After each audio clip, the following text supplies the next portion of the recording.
நேற்று முழுவதும் சமூக வலைதளங்களில் ஒரு வீடியோ வைரலானது.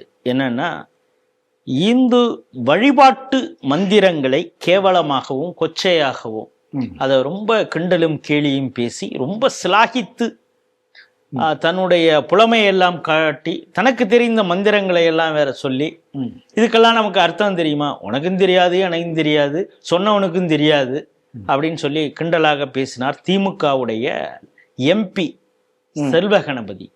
தொடர்ச்சியாக திமுகவினர் இந்து மதத்தின் மீது ஒரு தாக்குதலையே ஏற்படுத்துவதை நீங்க எப்படி பார்க்க?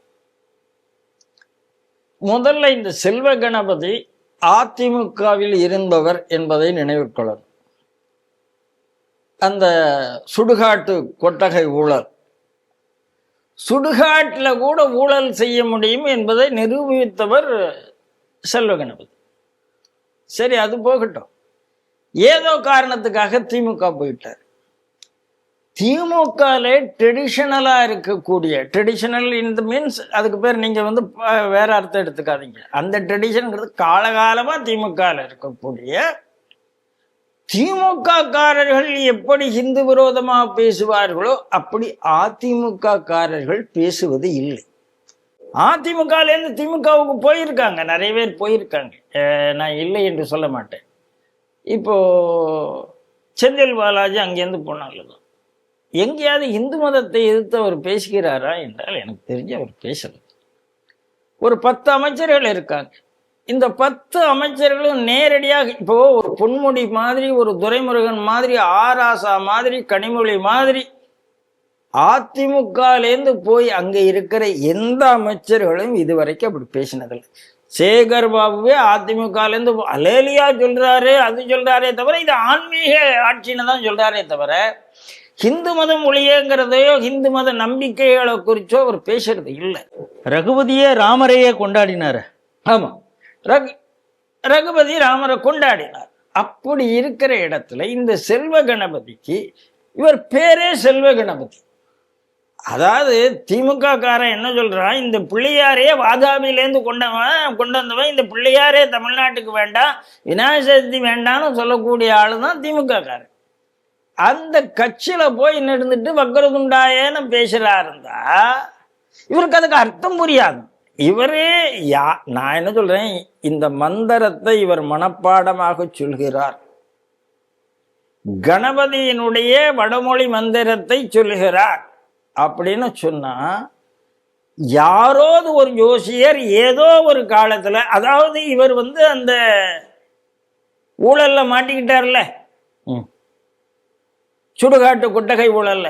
அப்பயோ உன் பேர் இதாத்தாயா இருக்கு, நீ பிள்ளையார் மந்திரத்தை சொல்லியா அப்படின்னு ஏதோ சொல்லி கொடுத்துருக்கான்னு எனக்கு தோணுது. வழக்கு தீர்வதற்கான விநாயகர் ஏதோ நேரு போகலையா, திருப்பதிக்கு போகலையா, சட்டநாதருக்கு போகலையா, கார்த்தி சிதம்பரம் போயிருக்காரு, சிதம்பரம் போயிருக்காரு. இல்ல கார்த்தி சிதம்பரம் விட்டுருங்க, அவர் ஓப்பனா சொல்றாரு எனக்கு நம்பிக்கை உண்டுங்கிறாரு. எனக்கு நல்ல நேரத்துல நம்பிக்கை உண்டு, எனக்கு தெய்வ நம்பிக்கை உண்டு. அவங்க அப்பாவுக்கு திடீர்னு திராவிட மாதிரி பேசுவார், அவரே கோயிலுக்கு போயிருக்காருங்கிற. அவரே போனார்ல, குச்சானூர் சரஸ்வதி கோயிலுக்கு போனாரு, அங்கேருந்து இதுக்கு போனாரு, சனீஸ்வரன் கோயிலுக்கு போனாரு, எல்லாத்துக்கும் போனாரு.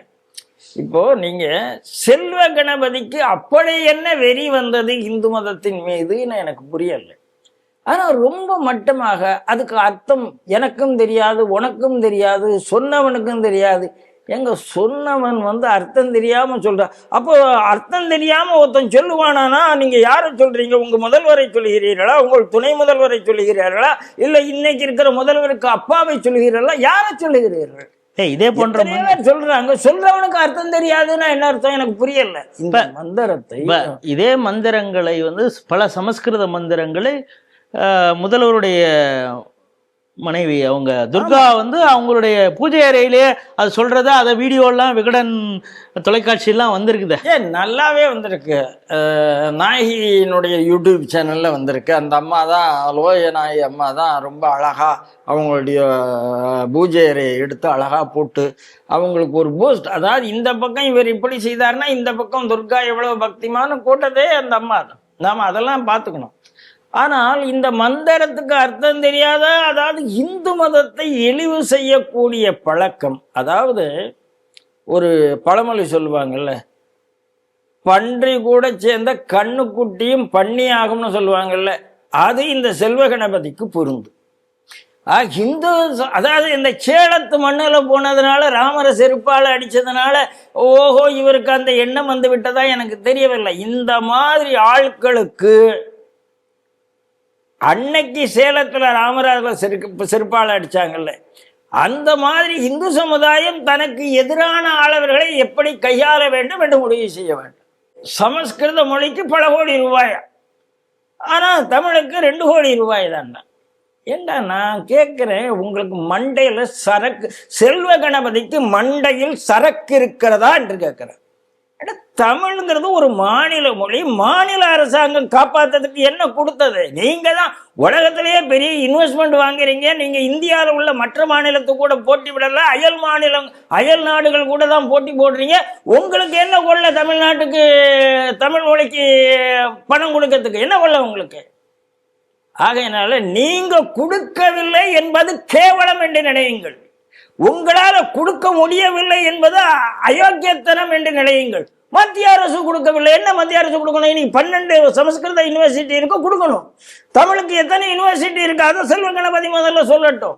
தமிழ்ல என்ன ஆராய்ச்சி செய்திருக்கிறீர்கள் அதை சொல்லட்டும். தமிழ்ல PhD ஆராய்ச்சி எல்லாமே அண்ணா, ஈவேரா, திராவிடம், தமிழ் இலக்கியங்களை பத்தி என்ன, இன்னைக்கு உவேசா அவருடைய 171வது பிறந்த நாள், அவரை பத்தி ஏதாவது டாக்டரேட் பண்ணியிருக்கிறீர்களா? வேற இந்த தமிழை காப்பாற்றின எத்தனையோ பெரிய பெரிய ஆழ்வார்கள், அதாவது நாயன்மார்கள், இவர்கள் வாழ்க்கையை பத்தி நீங்கள் ஆராய்ச்சி பண்ணியிருக்கிறீர்களா? எத்தனையோ ஆன்மீக பெரியவர்கள் எத்தனையோ கோயில்களை பத்தி பாடி இருக்கிறார்கள், அதெல்லாம் ஆராய்ச்சி பண்ணியிருக்கிறீங்களா? எல்லா ஆராய்ச்சியும் ஈவேரா, கருணாநிதி, அண்ணாதுரைன்னு பண்ணிட்டு தமிழை குழி தோண்டி புதைத்து விட்டு தமிழுக்கு நிதியே நீங்க தான் சொல்றீங்கல்ல, மத்திய அரசு நிதியே கொடுக்கவில்லை என்றாலும் தமிழ்நாட்டை நாங்கள் அப்படி கொடுங்க நிதி, யார் வேண்டான்னு. ஆகையினால இந்த பொய் சொல்லாதீர்கள். 2 கோடி ரூபாய் தான் தமிழுக்கு கொடுத்ததுன்னு பொய் சொன்னீங்கன்னா உங்க நாக்குல நரம்பு இல்லை என்று அர்த்தம். நாக்குல நரம்பு இல்லைன்னா இந்து மதத்தை என்ன நாளும் கேவலமா பேசுறதுன்னா என்னைக்காவது ஒரு நாள் உங்களையும் கேவலமாக பேசுவார்கள் என்று ஞாபகத்துல வச்சுங்க. நீங்க வந்த இடம் அப்படிப்பட்ட இடம் இல்லை. எம்ஜிஆர் இந்து மதத்தை மதித்த ஒரு தலைவர், ஜெயலலிதா இந்து மதத்தை மதித்த ஒரு தலைவர், அண்ணாதுரையே ஒன்றே குலம் ஒருவனே தேவன் என்று பேசினதுதான் நாம பார்க்கிறோம்.